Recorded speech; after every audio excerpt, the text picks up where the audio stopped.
Aujourd'hui, j'ai l'honneur de recevoir une artiste exceptionnelle, dotée d'une voix et d'un talent qui ne laisse personne indifférent. Marhaba ya Halmin, et bonjour à toi, Christelle.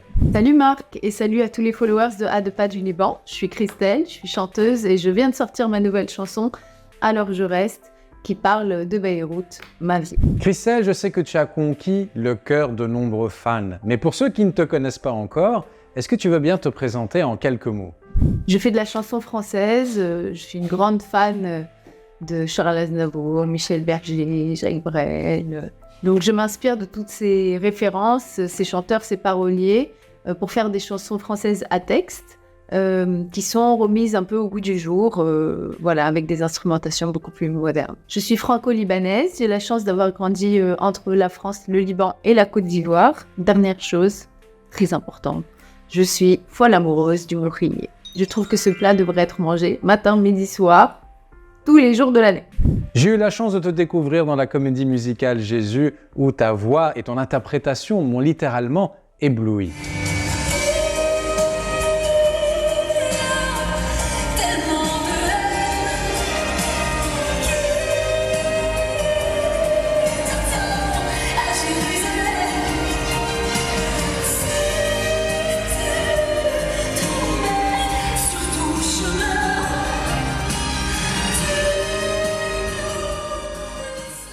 Peux-tu nous parler de l'évolution de ta carrière depuis cette expérience ? J'ai commencé ma carrière par le groupe Hush en 2012, avec un premier album sorti en 2015. Puis j'ai eu la chance de faire la comédie musicale Jésus de Pascal Obispo, dans laquelle j'étais Marie-Madeleine. Et donc depuis la comédie musicale Jésus, j'ai écrit des dizaines et des dizaines et des dizaines de chansons.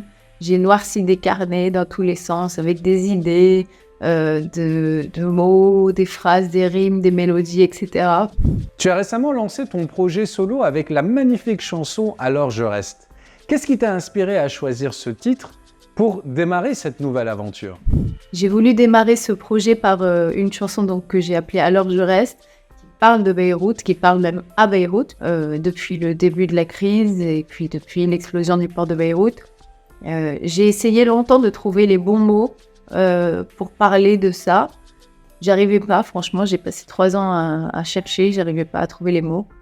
Et puis un jour, alors que j'étais encore en train de redécaler mon billet pour Beyrouth, que je décale depuis pas mal de temps maintenant, l'idée m'est venue à ce moment-là de dire que finalement c'est ça ma situation, c'est de dire que finalement je reste là où je suis, donc pour moi, à Paris, loin du Liban. Et depuis 3 ans, je reste loin. Je me suis mise derrière mon micro et les mots sont sortis tout seuls, en a cappella, avec la mélodie, avec tout, comme ça, d'un coup, d'un bloc. Et je me suis dit que, en fait, c'était par ça que je voulais démarrer.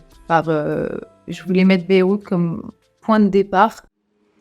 Quand on a perdu sa maison, le monde entier n'est que prison. On cherche ailleurs quelques raisons pour changer d'heure ou de saison. Sans toi, je n'ai plus de repères, ni même le village de mon père. Je dois avouer que la première fois que j'ai écouté cette chanson « Alors je reste », j'ai été submergé d'émotions.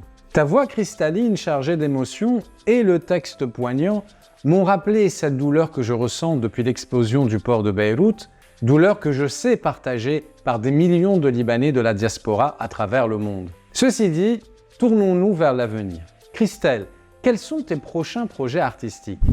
Plein de nouvelles chansons, 10 nouvelles chansons en vérité.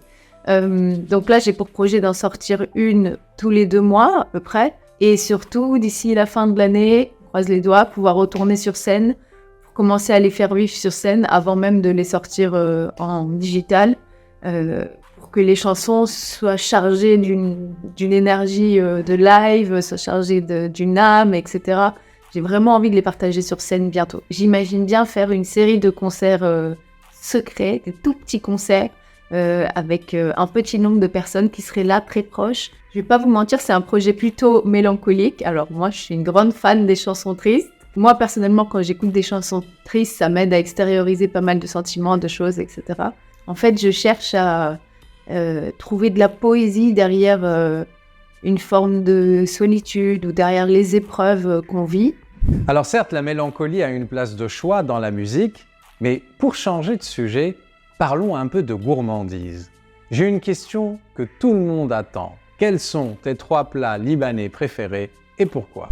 Bon, je vous l'ai déjà dit en intro, le mlokhiyé, je pense qu'il devrait avoir les 3 places. Genre, c'est le full podium pour moi, parce que c'est vraiment le top du top. Et je dois dire, le mlokhiyé de Fadia, ma tante au Liban, est inégalé. Fadia, si tu nous entends, on a hâte de remanger ton mlokhiyé. Et sinon, j'adore les cerises. Je sais que c'est pas un plat, mais généralement, vous verrez des cerises partout quand je fais des posts, parce que j'adore les cerises. Ce fut un véritable plaisir de t'avoir avec nous aujourd'hui, Christelle. Tu peux être sûre que Marie et moi, on sera aux premières loges quand tu annonceras les dates de tes concerts. J'ai hâte de vous révéler la suite du projet. N'hésitez pas à aller écouter Alors je reste, qui vient de sortir. Et envoyez-moi surtout vos avis. Peut-être que vous avez vécu des choses similaires si vous êtes Libanais de l'étranger et vous avez des témoignages à partager. Je suis vraiment, vraiment preneuse de vos avis. Je vous embrasse très fort et je vous dis à très bientôt. J'espère que cette interview vous a plu, les amis. N'hésitez pas à suivre Christelle sur ses réseaux pour tout connaître de son actualité. Et moi, je vous dis à bientôt dans une prochaine vidéo. Bye bye, ya Halouin.